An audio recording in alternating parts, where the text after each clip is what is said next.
Okay, so I'll be talking about in this talk we'll first review the BFSS matrix model for M theory. Um, this review is probably for those of you who are under 50 who didn't hear about this about 30 years ago. And then we'll discuss something we recently did with Aidan Herdershi. So you're all familiar with tree-level gravity amplitudes. When you go to loops, there are two problems, UV divergences and infrared divergences. The infrared divergences require us to define smarter observables, and the UV divergences will require us to define a better theory. Now, we'll avoid infrared divergences in this talk simply by going to higher dimensions, where this issue is not present. And then we'll deal with the UV divergences by going to a better theory. And so we'll consider a theory of gravity, and for this, what we mean is a theory that reduces to Einstein gravity at low energies, but gives us well-defined answers for scattering amplitudes. Okay. An example would be string theory, where we get finite answers at each order in perturbation theory, and if we were powerful enough, we could sum the perturbation theory.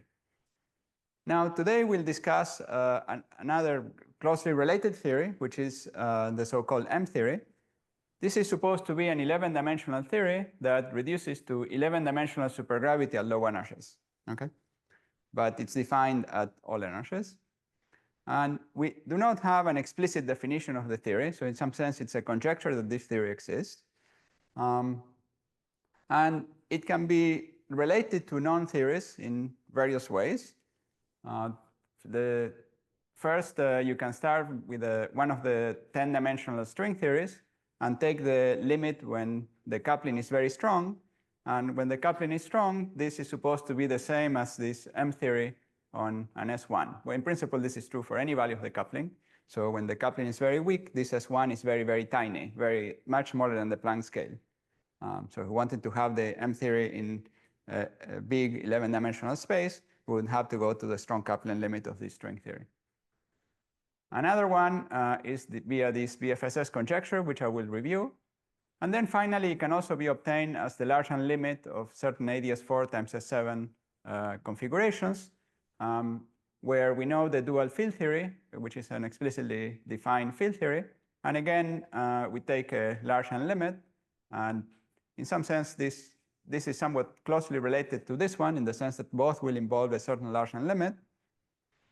And this approach is a little better, more explored in the sense that more things have been computed using this about the 11-dimensional theory than using this other one.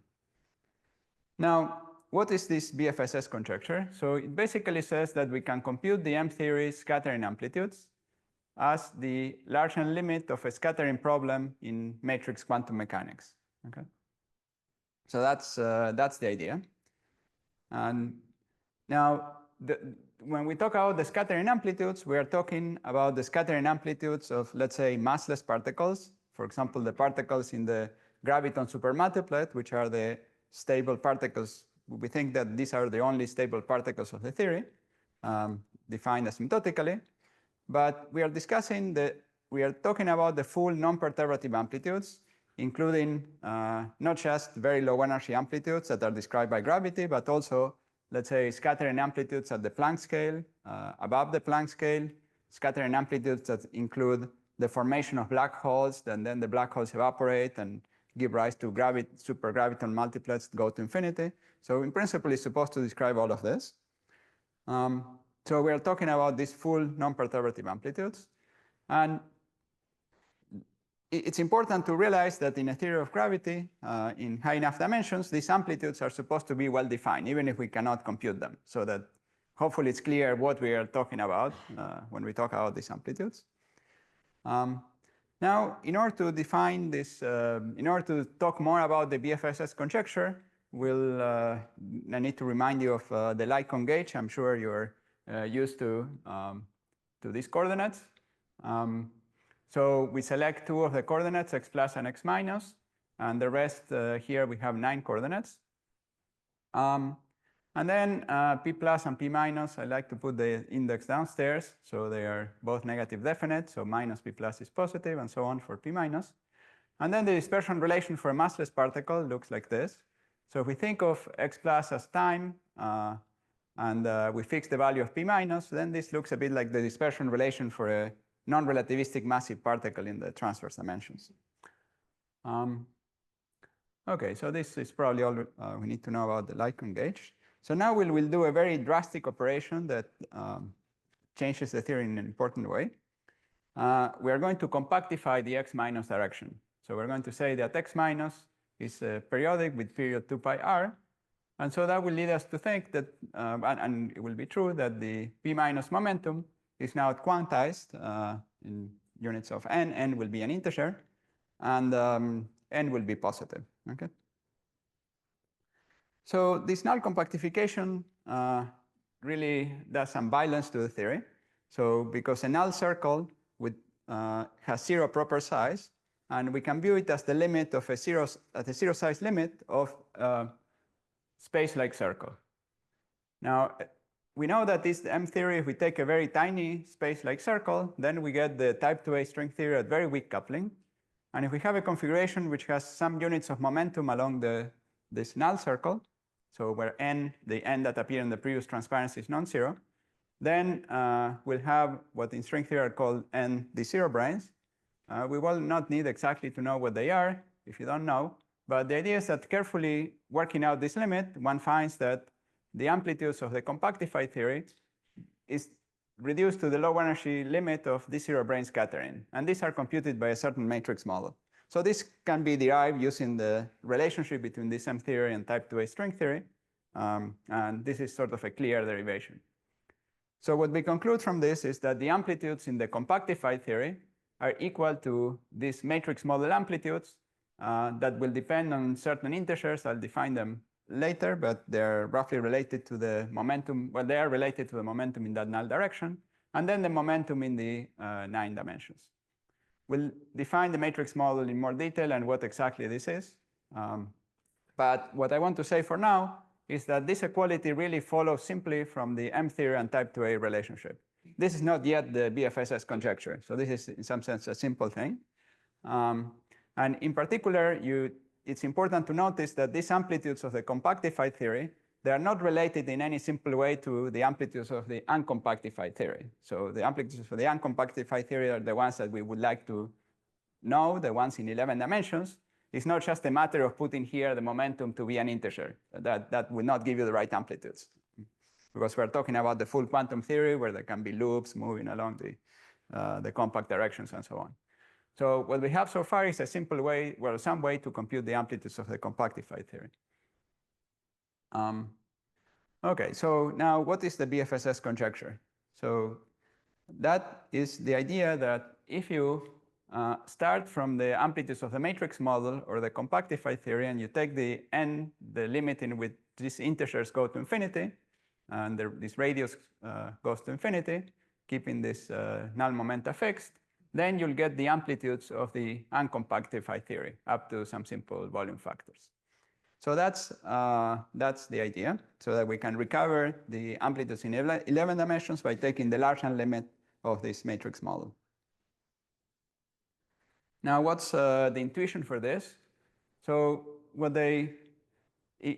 so imagine that the n is very large, right? So then we can localize the wave packets. In principle, we could, with very high momentum, we could localize wave packets, and we could imagine that the scattering occurs at the localized position in this null circle.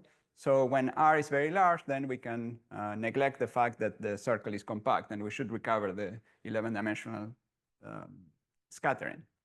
Of course, when we fix n, when we have n to be an integer, we have a plane wave, but still the idea is that the interaction will be localized in this circle direction, and therefore we should recover the interactions we have in the 11-dimensional theory. So now we'll define a little bit more carefully the matrix model. The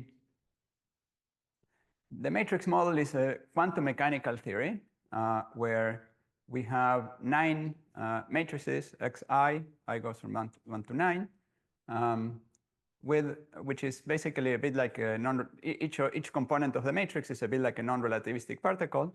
And then we have some potential, which is given by the commutator of the matrices. And we also have Majorana fermions, so some fermion degrees of freedom.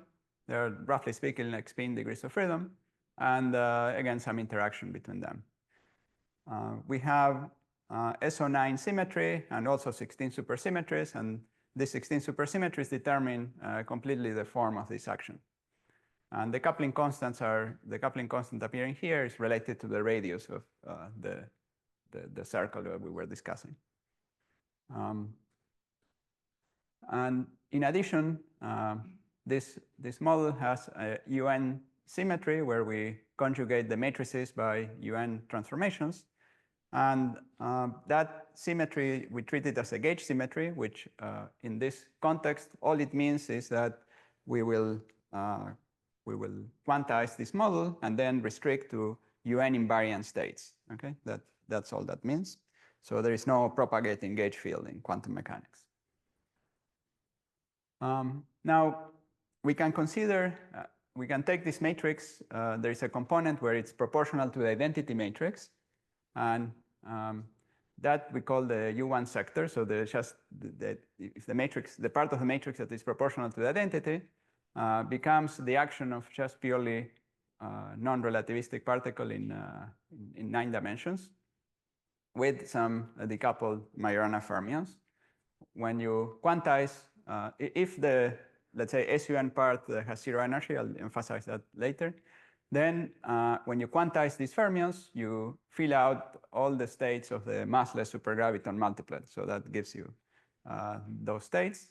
And then this action can be viewed as basically the action of a particle in 11 dimensions described in light-cone gauge. So if you start with a free particle in 11 dimensions, massless particle in 11 dimensions in light-cone gauge, you get simply this action. So, and of course, the dispersion here, we get the Hamiltonian is just p squared over 2m. So the mass would be m times r and so on. So that's fairly standard. So now it's believed that the SUM problem, so the part of the matrix with 0 trace, has a single bound state at 0 energy. So that's a non-trivial statement. So the potential energy that we discussed, that commutator, has some values because that corresponds to the matrices that commute with each other. So if you have commuting matrices, you have these values. And so we have 0 energy configurations. And so in principle, the quantum mechanics theory will have a continuous spectrum. We'll say more on that later. But there is actually one normalizable 0 energy state that lives somewhere here in where all these values intersect. And we have some evidence for the existence of this state. Well, there's a proof basically that this state exists from so-called index arguments. So by using supersymmetry, SAMAS using supersymmetry in a clever way, you can find that this 0 energy state should exist even if you cannot find it explicitly. Now let me discuss a bit this, the low energy states. So we discussed that there were these valley directions in the potential when the matrices commute. So we can diagonalize these matrices. And in particular, we can just take some matrices which, where let's say the diagonal components are all equal along a piece of n1 size, and then a different value along a piece that has n2 size and so on. And then take these xi's to be very large. So they are well along these directions in the valley. When that happens, the off-diagonal components of the matrix are very, very massive and can be sort of integrated out.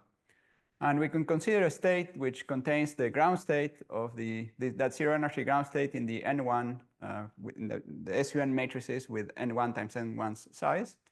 And similarly for the other ones. And then we interpret that state as a graviton state that contains so this would be a one graviton state that contains n1 units of momentum along the null direction. And this total state would be a state of 4 gravitons. So each, okay, thank you. Okay, I'm going too slowly. Okay, so we have the asymptotic states of the matrix model. So a scattering in the matrix model, for example, a 2-to-2 scattering, will consist of having these two sub-blocks very well separated. We have the ground state here in each of these. They come together, they form a bigger matrix, and then they go off again. So that would be the 2-to-2 scattering amplitude, and if you could compute it in the matrix model and take the Larsen limit, that will give you in principle the 2-to-2 scattering amplitude in the full M theory. So here I'm just restating the BFSS conjecture, and you can have some sub-conjectures. One is that the limit exists, the limit defines a suitable analytic function, the result is fully Lorentz invariant. So when we did this compactification, we broke the Lorentz symmetry, the result should be fully Lorentz invariant, and well, we should expect all the symmetries we have in the M theory. So this is a remarkable conjecture. And we just have to take the Larsen limit of this matrix quantum mechanics, and we have a full theory of quantum gravity. Now, this word just is tricky because this quantum mechanics is very difficult to solve because this quantum mechanics theory is very strongly coupled in this Larsen limit that we need to take. So that's the problem with this approach. And in fact, the only amplitude previously computed is a limit of the 4-point amplitude where we have some scattering at low velocities. And it can be computed, again, using some supersymmetric tricks. And this is one of the checks of the conjecture. Of course, it could be wonderful if we could compute the 4-point amplitude. It would have a huge amount of information. But here in this talk, we'll do something much, much more modest. We'll just talk about the 3-point amplitude. The 3-point amplitude is really something trivial in M theory, because it's fixed by Lorentz symmetry. So if we are in the full 11 dimensions, it's trivial. But in the matrix model, it's non-trivial because we have less symmetries, and so it's a non-trivial computation. So one reason to do it is just to check the conjecture. So this is something that we know what we are supposed to get, and we can do this computation to check this conjecture. And then I'll show you one application of this 3-point amplitude. Now, why can it be done, even though it's a strongly coupled quantum mechanics theory? So it can be done because the 3-point kinematics preserves some supersymmetry. And then we can relate the computation of the amplitude to the computation of an index-like quantity, which is independent of the coupling. So I now give you a very quick outline of the computation. So I'm going to be very fast. You're all probably familiar with the kinematics of the 3-point amplitude. So we write the momenta in this way. So we need to take one of the momenta, let's say P8, to be imaginary. So PC bar is 0. So that's the configuration. And in general, the supersymmetries preserved by a single massless particle are this. It's sort of like a spinor that obeys essentially the Dirac equation. And then we have 3 independent momenta. And this translates into these two conditions, which can be simultaneously compatible. So that means that we are preserving 1/4 of supersymmetry, each condition breaking 1/2. OK. Now we need one extra trick, which we need to compactify one of the transverse dimensions, which will boil down in this matrix model to the fact that instead of doing the calculation in matrix quantum mechanics, we do it in a 1+1 dimensional gauge theory. And using this, it turns out that this computation boils down to a computation where in this one dimension, in this gauge theory, we have a vacuum where all the scalars are equal to each other, and then at some point we have some Higgs wave that starts growing with the position. That's related to the fact that we have some momentum in the x direction. And so we end up with a configuration like this, where in Euclidean time, we have a wave that is turning off. OK. And then we have here an extra dimension, which is a compact circle with periodic boundary conditions for the fermion, so that in the end, this partition function is computing an index.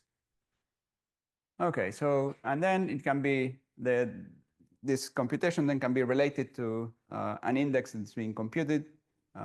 So the trace of -1 to the f in supersymmetric theories can be computed using some, even though we are in a strongly coupled theory.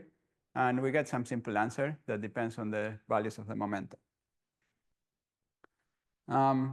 Now, the expected 3-point amplitude is just determined by Lorentz symmetry, and it has this form in spinor helicity notation, 4-dimensional notation. So we can put all the momenta in 4 dimensions, 4 of the dimensions.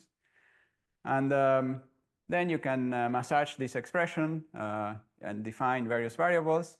And you end up with some expression like this. You recognize the combination that appear in the index.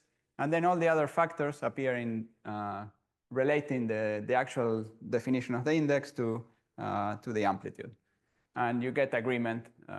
And indeed, we reproduce this amplitude from the index computation. And we now can take the Larsen limits and recover the amplitudes in the completely uncompactified 11-dimensional theory, including the overall coefficient. So in summary, so we obtain precise agreement with the expected amplitude. And even at finite n, we didn't have to have this agreement, but we did have it. And it's a simple test of this BFSS conjecture.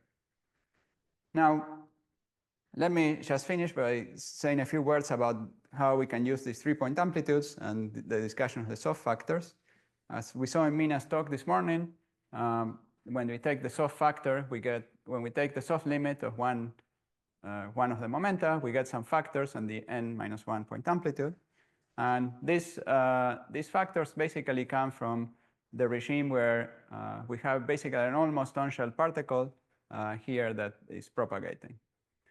And I guess you all know that we should have this simple behavior simply from the fact that well, maybe I should go through this. So if we go to long, so the soft factor means that one of the momenta is very small, so we have a very long gravity wave. And we can think of the n-point amplitude as a vertex, and the soft factor is telling us how to put that vertex, which can be viewed as an interaction which was originally defined in Minkowski space, how we put it on a curved manifold. So we are kind of covariantizing that n-point interaction. And in particular, we should be able to consistently couple to a slowly changing gravitational field. And then that implies that that amplitude, so consistency of these soft factors, implies that the amplitude should have Poincare symmetry, so translations and Lorentz symmetry. And this is particularly important when we think about the matrix model, because the matrix model, we're not obviously Lorentz invariant. So if we can show that this soft factors theorem holds, then we will derive the Lorentz symmetry. So we can show the soft factor theorem holds if we make the following assumptions. We say that we have some amplitudes that are suitably analytic. Then we assume that when one of the soft Qs and one external line add up to 0, I mean that the square of the momentum becomes 0, so become on-shell, then the amplitude factorizes. So we make this assumption. And then we assume that the 3-point amplitude is the standard relativistic one, but we do not assume that the full amplitude, the full n-point amplitude, is Lorentz invariant. And then we assume that all other singularities, such as branch cuts, etc., are subleading as a function of Q. So this will become a little more clear when I talk about that later.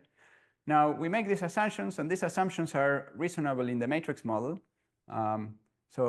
This was part of the one simple aspect of the BFSS conjecture.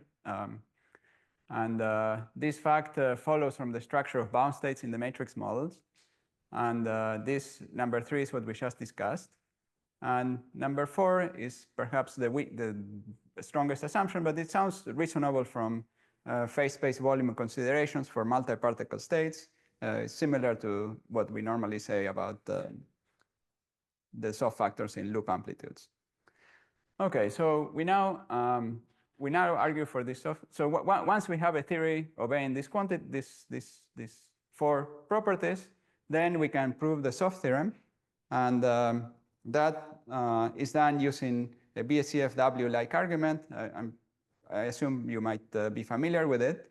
The only difference with respect to the standard BCFW arguments is that instead of taking the contour all the way to infinity, we take it to a finite location, because we're only interested in the singular part of the amplitude, which comes from the points where the singularities are very close to the origin. So and these singularities are the points where we had the on-shell intermediate state we were discussing, and these cuts are the ones that we said had to be subleading when Q goes to 0. So if we assume this, then we get the standard soft theorems. And then, as usual, when we did the BCFW, we were displacing, deforming the moment of the soft particle and one of the external particles. And so the final expression depends on a choice, on an arbitrary choice of one of the external particles. And demanding that the final answer should not depend on this choice implies that implies the Lorentz invariance of the endpoint amplitude. Okay, so in conclusions, we've argued for the soft limits, making some assumptions that are reasonable, and we found that consistency implies Lorentz invariance. And so hopefully in the future, one could compute perhaps some other more interesting amplitudes. In particular, I think that using the methods we had in our paper, it should be possible to compute amplitudes that are protected by supersymmetry, so some special protected amplitudes. Okay, thank you very much.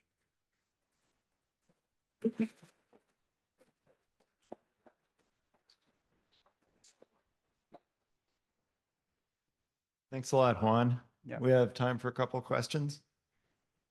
Henrik? All right, thanks for a very interesting talk. So, so you mentioned black holes earlier, and that's part of the BFSS conjecture that you should be getting amplitudes for black holes as well. So is it possible to actually study the 3-point amplitude for a black hole and connect it maybe to some work of Nima and friends? Like one graviton and 2 massive black holes. Not that I know. I think, yeah, the black hole is a complicated object here. It's hard to, yeah, I don't think so. Yeah. Here's another question. Carol? I have a question. For M-series amplitudes, do we expect them to be constructible? Should they be determined by 3-point amplitudes? No. So I mean, if we are talking about the 3-level amplitudes, right, then the answer is yes. So it would be like the BCFW recursion relation and so on. Here we're talking about the full amplitudes. I don't know any reason why they should be constructible in that simple way. But yeah, one thing one could imagine trying to do is using this 3-point amplitude and some version of BCFW to argue that the matrix model reproduces all the low energy, gravity amplitudes. So one would have to, one could use perhaps an argument similar to the one we were giving for the soft factors, except that in BCFW, you need to take the contour to infinity and assume some property about that. Here, we will not be able to do that, but perhaps we can say, well, we are low energies, we have some small momenta, and then the contour maybe cannot be taken all the way to infinity, but let's say to a region that is large but smaller than the Planck scale, and then maybe one could argue in that way. Here's a question, Julio. Thanks for an interesting talk. What about some high energy limit? Like, can you use this to study the radial limit of this, say, the 4 graviton amplitude? Is there any simplification that you would expect?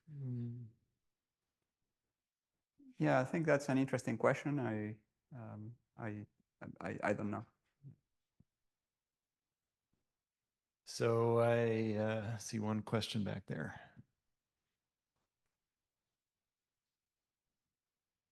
Thank you for a very interesting talk. I remember that there was this people looking at very highly excited string states decaying and seeing chaotic behavior. Can you see something similar here? Well, the matrix model is chaotic, so you would expect that if you have a very high energy collision, these particles that come out will have similar chaotic properties. But it's not something one can compute explicitly. I think I'd like to carry this on further, but unfortunately the chairman has a lift to catch pretty soon, and there's one more agenda item. Thanks again, Juan, for a really great